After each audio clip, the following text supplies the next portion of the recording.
If you've ever watched Smokey and the Bandit, Convoy, or any trucking movie from the 1970s, you've seen it. The flat-faced American semi.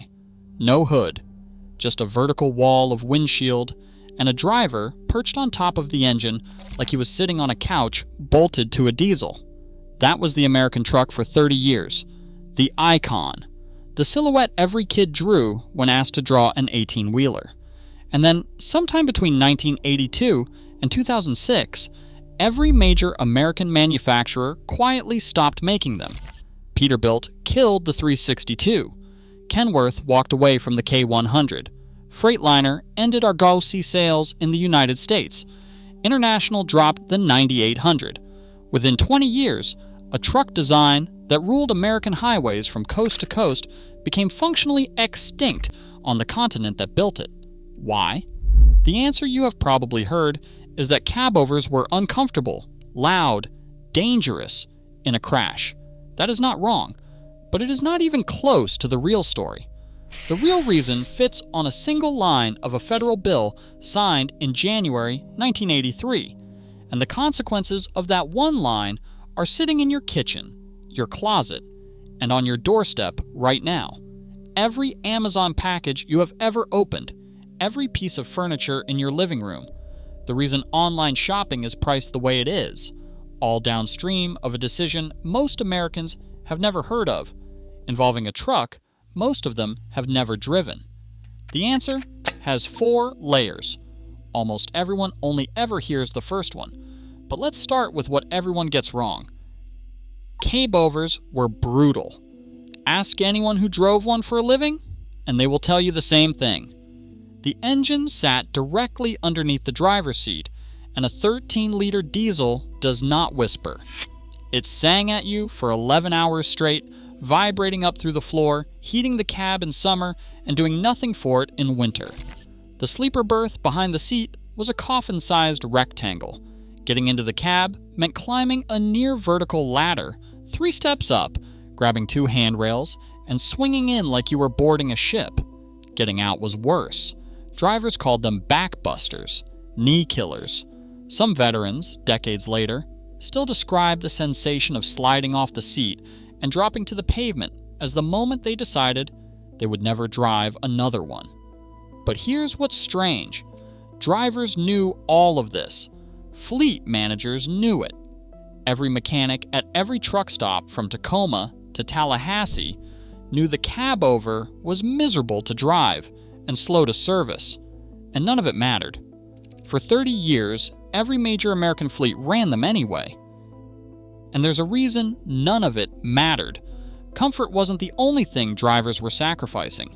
They were sacrificing safety, too. A cabover driver sits directly behind a thin pane of glass, feet inches from the front bumper, with no engine, no hood, no crumple zone, nothing between the driver and whatever hits the truck. Trucking injury attorneys have been documenting this for decades. In frontal collisions, cabover drivers suffered crush injuries to the feet, ankles, tibia, and fibula, and in severe impacts, full amputations of the lower leg. Industry slang for cabover drivers was blunt and dark.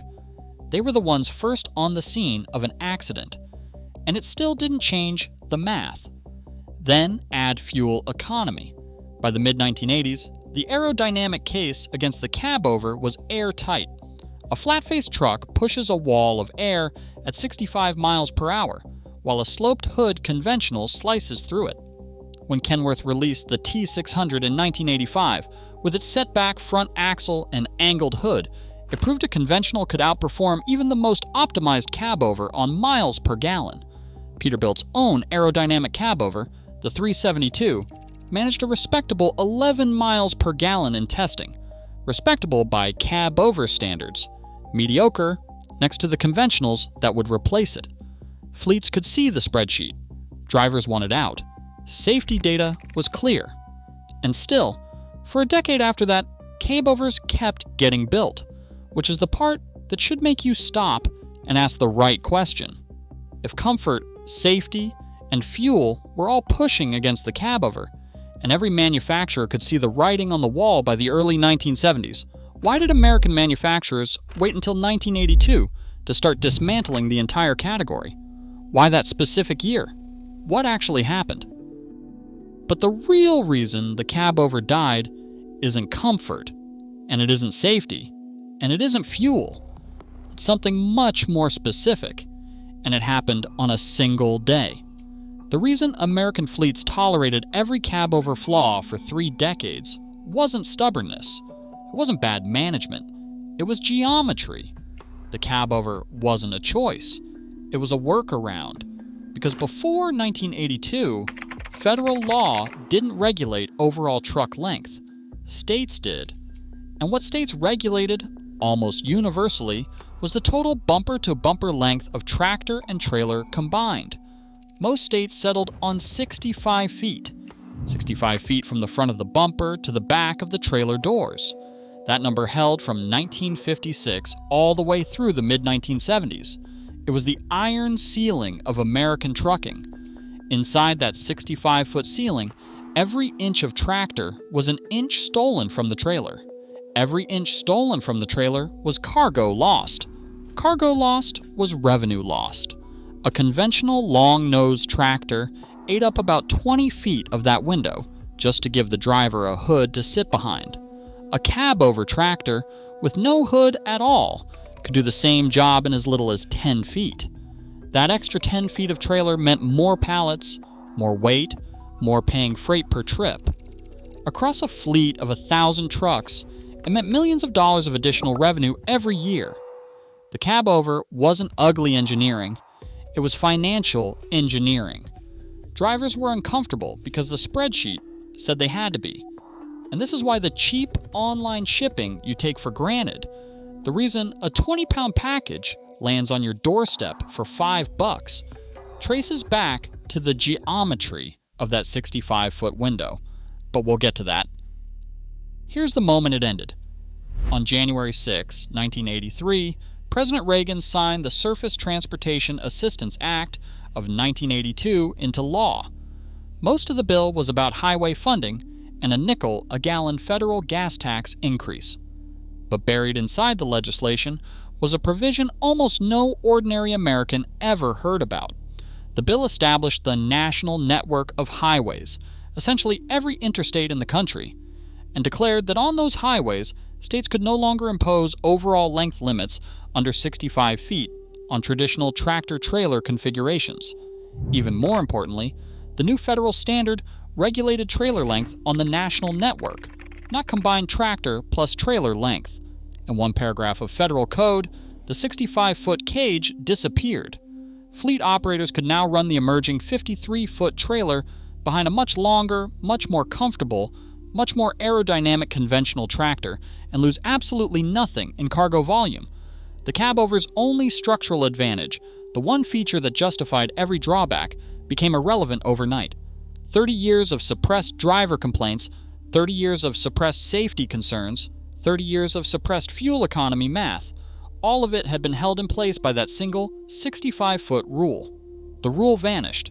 The dam broke. The industry's response wasn't slow, but it wasn't instant either.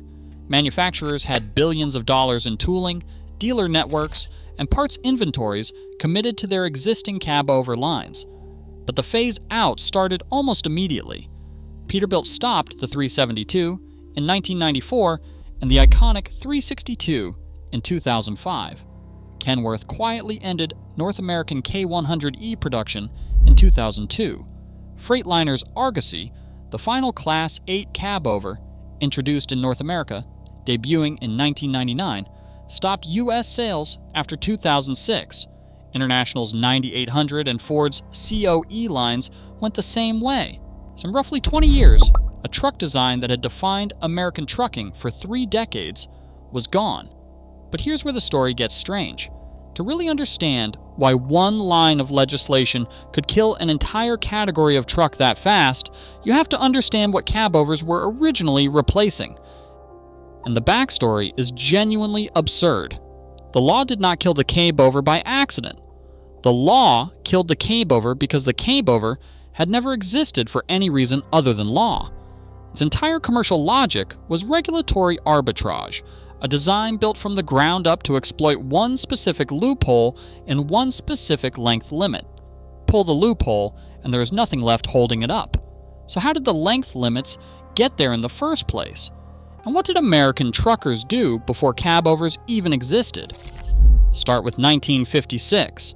The Federal Aid Highway Act, the bill that authorized the interstate highway system, signed by Eisenhower, arguably the largest public works project in American history up to that point, set federal ceilings on truck weight at 73,280 pounds and width at 96 inches for vehicles operating on the interstate. But here's the detail almost nobody remembers.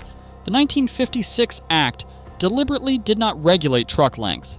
Length was left entirely to the states.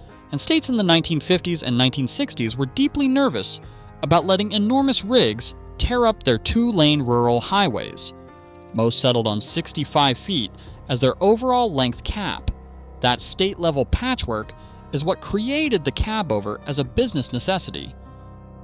What was happening before that, before length limits were even the central problem, was stranger than anything in the cabover era that followed.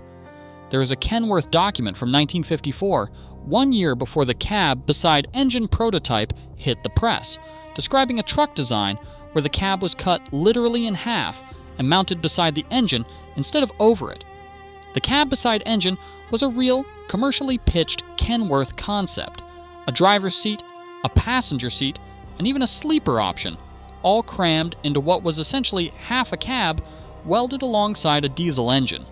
Kenworth's chief engineer, Robert C. Norrie, pitched the cab beside engine in a 1954 Diesel Progress article as a visibility breakthrough. What it actually was a desperate engineering response to the rising pressure of state length limits and an attempt to save every possible foot for cargo. That was not a concept sketch or a fever dream. That was a truck Kenworth tried to commercialize. The cabover, you remember, the Peterbilt 362, the K100, the Freightliner FLB, was simply the design that won the race to save feet. It was the one that was not ridiculous enough to be laughed out of the market. Then came 1976. Many states extended their length limits to roughly 75 feet, giving truckers 10 more feet to play with. Cabovers became slightly less critical, but remained dominant because the trailer was still counted in the combined limit, and every foot of tractor was still a foot taken from the trailer. Fleets kept buying them. Manufacturers kept refining them. The entire industry's muscle memory was by that point 20 years deep. Engineering schools taught it. Fleet purchasing departments assumed it. Drivers lived with it because it was the only option they were offered.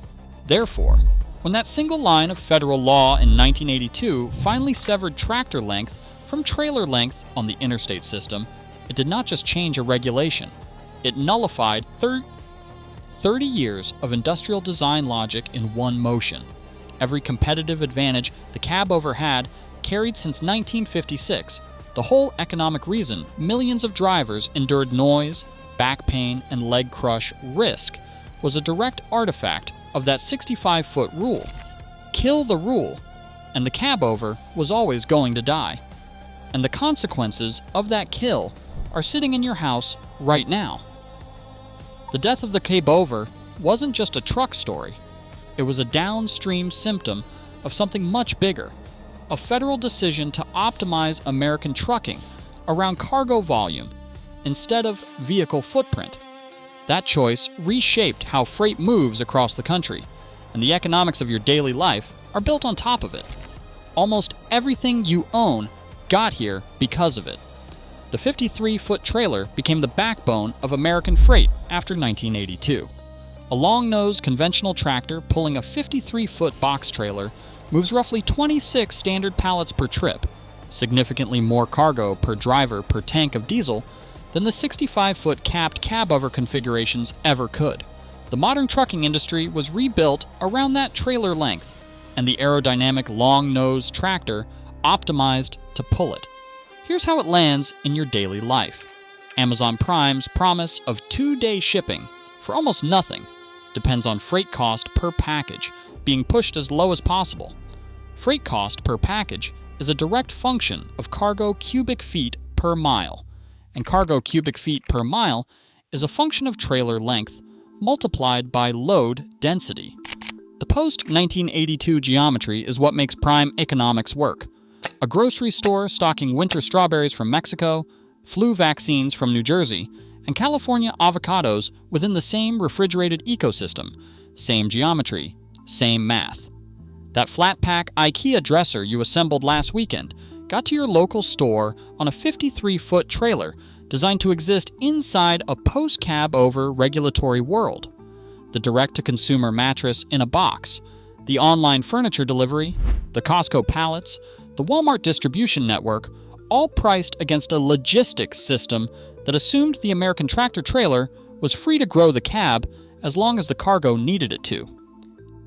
And the easiest way to see how real that effect is, look at Europe. Europe never made this switch. The EU length law still caps the entire tractor-trailer combination at 16.5 meters, about 54 feet, which is less than the 53-foot American trailer alone.